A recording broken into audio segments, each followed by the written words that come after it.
বাসায় chicken bun বানিয়ে পরের দিন শক্ত হয়ে যায়, তাহলে এই ভিডিওটা আপনার জন্য।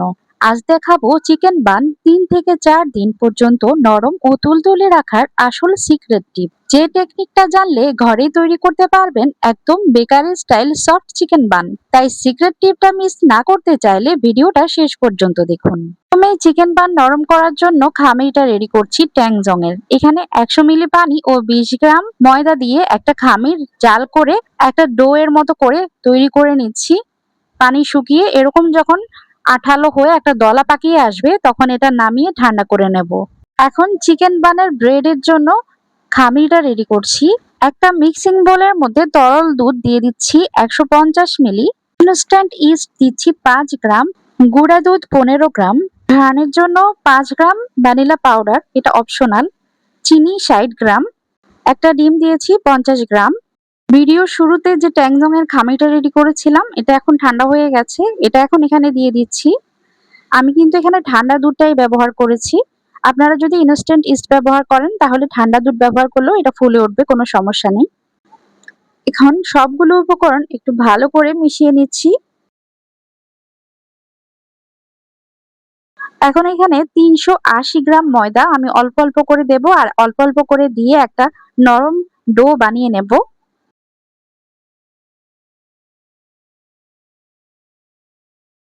সবার শেষে দিয়ে দিচ্ছি লবণ 4 গ্রাম। এখন আমি ডোটা হাতের সাহায্যে 3 থেকে 4 মিনিট বা যতক্ষণ পর্যন্ত না একদম একটা ডো ফর্মে চলে আসছে ততক্ষণ পর্যন্ত এটা মথে নিয়েছি। আর এখন অনেকটাই আঠালো দেখাচ্ছে, হাতে আটকে আটকে যাচ্ছে। এখন আমি এতে বাটার দেব, তবে তার আগে হাতটা ধুয়ে নেব। এখন এই ডো এর মধ্যে ফ্যাট যোগ করতে হবে। আমি এখানে 30 গ্রাম বাটার নিয়েছি, সফট বাটার। এটা আমি দিয়ে মেশিন দিয়ে আজকে এটা মথে নিচ্ছি। আপনারা চাইলে কাজটা হাত দিয়েও করতে পারবেন, তবে হাত দিয়ে করলে এটা মাখাতে অনেক বেশি সময় লাগবে।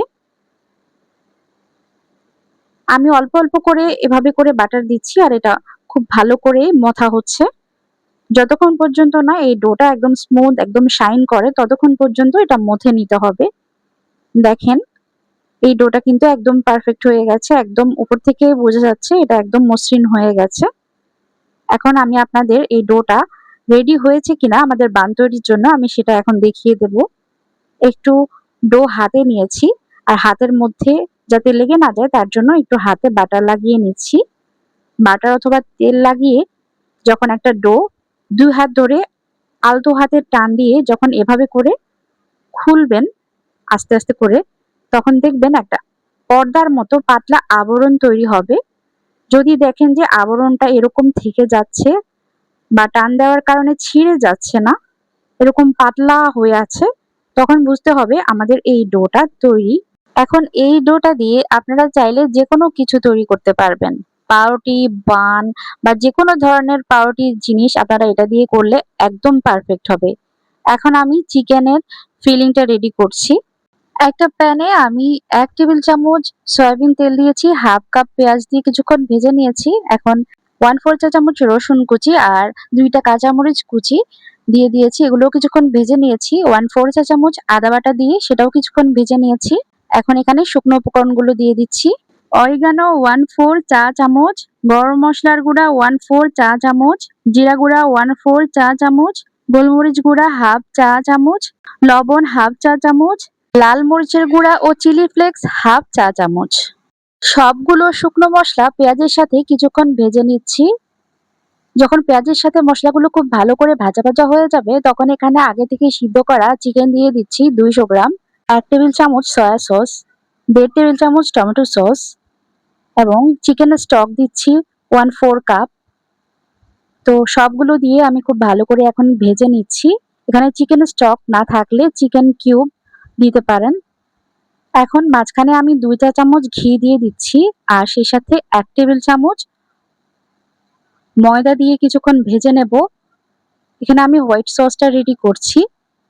তো আপনারা চাইলে এখানে ঘির পরিবর্তে বাটার দিয়েও কাজটা করতে পারবেন। আমি আরেকটা আলাদা পাত্রে না করে এই পাত্রেই করে নিচ্ছি আর কি। এরপর 250 মিলি বা 1 কাপ দুধ দিয়ে দিয়েছি। এখন খুব ভালো করে এগুলো সসের সাথে ভেজে নিয়েছি। লবণ কম মনে হচ্ছিল তাই আরেকটু লবণ দিয়েছি আর ১ চা চামচ চিনি দিয়েছি, ১ টেবিল চামচ গুঁড়া দুধ এবং আরো হাফ কাপ দুধ দিয়েছি। বাসায় যদি চিজ থাকে বা আরেকটু যদি ক্রিমি খেতে চান তাহলে এখানে মেয়োনিজ অথবা চিজ দিয়ে দিতে পারেন। তবে আমি দিচ্ছি না, এটা অত্যন্ত ক্রিমি আর ক্রিমি করতে চাইছি না। তো চিকেন ফিলিংটা আমি রেখে দিচ্ছি, ঠান্ডা করে নিচ্ছি।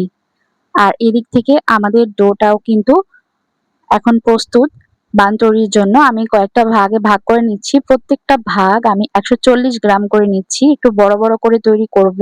আপনারা চাইলে ১০০ গ্রাম বা ৮০ গ্রাম করে নিতে পারেন, ছোট, ছোট করে করতে পারেন। প্রত্যেকটা ডো আমি প্রথমে এভাবে বানের মতো করে শেপ দিয়ে পরে সিল করে দেব। এভাবে করে সবগুলো রেডি করে নিয়েছি আমি অফ ক্যামেরায়। এখন আমি এগুলো বেলে চিকেন বান রেডি করে নিচ্ছি। ময়দা দিয়ে দিয়েছি ভালো করে। এখন এটা বেলে নেব। বেলে ৪ কোনা করে একটা শেপ দিয়ে নেব। এখন এক পাশে আমি চিকেনের ফিলিংটা দিয়ে দিয়েছি। চিকেন ফিলিংটা এখন ঠান্ডা হয়ে গেছে। এটা ঠান্ডা করেই দিতে হবে। এরপর একটা কাটার নিয়েছি। কাটার দিয়ে অথবা ছুরি দিয়ে এভাবে করে দাগ লাগিয়ে নিয়েছি কয়েকটা। একেবারে কেটে ফেলছি না। তো এখন এ পাশ থেকে এটা মুড়িয়ে একদম গড়িয়ে ওপাশে নিয়ে যাব। ভিডিওতে দেখানো নিয়ম অনুযায়ী কিভাবে করছি একটু খেয়াল করুন, তাহলে বুঝতে পারবেন। ২ পাশের যে সাইডের অংশগুলো এগুলো আমি একটু কেটে দিচ্ছি। এটা অপশনাল, কাটার প্রয়োজন নেই, রেখে দিলেও হয়। এখন আমি ওভেনের একটা ট্রে নিয়েছি আর ওতে তেল ব্রাশ করে নিয়েছি। তাতেই আমি বানগুলো তৈরি করে নিয়ে নিচ্ছি। এখানে আমি ৩ টা বান এঁটেছে। জায়গা রাখতে হবে, নয়তো পরে ফুলে উঠে জায়গা সব চলে যাবে, একটার গায়ে একটা লেগে যাবে। উপরে একটা ডিম ব্রাশ করে দিচ্ছি। ডিমের সাথে আমি একটু পানি মিশিয়ে নিয়েছি। পানি অথবা দুধ মিশিয়ে নিতে পারেন। তো এটা এগ ওয়াশ দিয়ে নিয়েছি। চাইলে উপরে সাদা তিল দিয়ে ডেকোরেশন করতে পারেন, তবে আমি দিচ্ছি না। আমার কাছে এভাবেই ভালো লাগে। তো এগুলো ওভেনে দিয়ে দিয়েছি আর এটা চুলায় বেক করছি। আমি ১৮০°C ৪০ মিনিট বেক করে নিচ্ছি, উপরের আর নিচের হিট অন করে। আর চুলাতে একটা দিয়ে করছি। চুলার জালটা একদম লো থেকে একটু বাড়ানো, অনেক বেশি বাড়ানো নয়। চুলাটার কড়াই বসিয়ে আমি কিন্তু আগেই প্রিহিট করে নিয়েছি আর এটাও আমি এখন বেক করতে দিয়ে দিয়েছি চুলার মধ্যে। তো আজকে আমি এরকম একটা কাচের ঢাকনা ব্যবহার করছি। কাচের ঢাকনা ব্যবহার করলে অনেক সুন্দর একটা কালার আসে না। এখানে সিলভারের ঢাকনা ব্যবহার করতে হবে, তাহলে খুব সুন্দর একটা কালার আসবে। তো এদিক থেকে আমার এই বানটা রেডি হয়ে গেছে। ৩৫ মিনিট লেগেছে চুলাটা হতে আর ওভেনেরটা আমার আগেই হয়ে গেছে। এটা ৪০ মিনিট লেগেছে হতে। সুন্দর কালার আসা পর্যন্ত আমি অপেক্ষা করেছি আর এরপর ওভেনটা বন্ধ করে রেখেছিলাম। বন্ধ করে ওভেনের মধ্যে ১০ মিনিট রেখে দিয়েছিলাম। চিকেন বান বেক করার পর উপরের পাশটা কেমন যেন একটু শক্ত হয়ে যায়। যদি প্রুফিং না করা হয় একটু মুচমুচে হয়ে যায়, তাই উপরে আমি বাটার ব্রাশ করে দিচ্ছি। এতে করে উপরের পাশটাও একদম নরম থাকবে। আর বাটার ব্রাশ করে দিয়ে এটার সাথেই নামিয়ে নিতে হবে, নয়তো এটা কুক হতে থাকবে ট্রের গরমে। এগুলো আমি ওভেনের র‍্যাকের উপর রেখে দেব, এতে করে ঠান্ডা হয়ে যাবে আর ঘামিয়ে ভিজে যাবে না। তিনোটাই আমি উঠিয়ে নিচ্ছি আর র‍্যাকের উপর রেখে ঠান্ডা করে নিচ্ছি। আর বাকি যে ৩ টা আছে সেটাও দিয়ে দিয়েছি। আমার আজকের ডো থেকে ৭ টা বান হয়েছে এরকম লম্বা, লম্বা। আপনারা চাইলে আরেকটু ছোট করেও তৈরি করতে পারেন।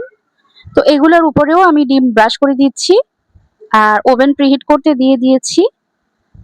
আর এখন ওভেনে দিয়ে দিচ্ছি। এগুলো ৪০ মিনিট লাগবে বেক হতে। আমি অপেক্ষা করব ৪০ মিনিট পর্যন্ত। আর এগুলো কিন্তু ফুলেছে কিন্তু। কারণ এগুলো আমি রেস্ট দিয়েছিলাম। ১ম ৩ টা রেস্ট দিইনি, কারণ ওগুলো একটু মুচমুচে চেয়েছিলাম। আমি মুচমুচে খেতে পছন্দ করি। তবে আমার ছেলে একটু নরমগুলো পছন্দ করে। তাই তারগুলো একটু প্রুফিং করে এরকম নরম করে নিয়েছি। এই যে দেখতে পাচ্ছেন। এটা কিন্তু এই ৩ টা একদম সুপার সফট হয়েছে আর এগুলো প্রায় ৩ থেকে ৪ দিন পর্যন্ত যদি রাখেন, ৩ থেকে ৪ দিন পর্যন্ত এরকম নরম থাকবে। আর ১ম যে ৩ টা আমি রেডি করেছিলাম সেগুলোও কিন্তু নরম আছে। সেগুলো যে শক্ত হয়েছে তেমন কিছু না। সেগুলোও নরম হয়েছে, কারণ আমি বাটার ব্রাশ করেছি। এখন আমি ছিঁড়ে দেখাচ্ছি আপনাদের সাথে। ছিঁড়ে শেয়ার করছি ভেতরে কিরকম হয়েছে। তো আপনারা যদি চান যে একদম ব্রেডের মতো নরম, নরম রাখতে, তাহলে অবশ্যই এগুলো শেপ দেওয়ার পরে ১ ঘন্টা অপেক্ষা করতে হবে ঢেকে। এরপর বেক করতে হবে, তাহলে এরকম সুন্দর নরম নরম হবে। গ্রাম এবং কাপের মাপ দুইটাই লিখে দিয়েছি কমেন্ট বক্সে। আর যে একটু এক্সট্রা অংশ কেটে নিয়েছিলাম সেই অংশটা দিয়ে এই বানটা তৈরি করেছিলাম চুলায়। দেখেন এটা কতটা সফট। তো আজকের ভিডিও ভালো লাগলে লাইক, কমেন্ট, শেয়ার এবং সাবস্ক্রাইব করে পাশেই থাকবেন। আজকের মতো আল্লাহ হাফিজ।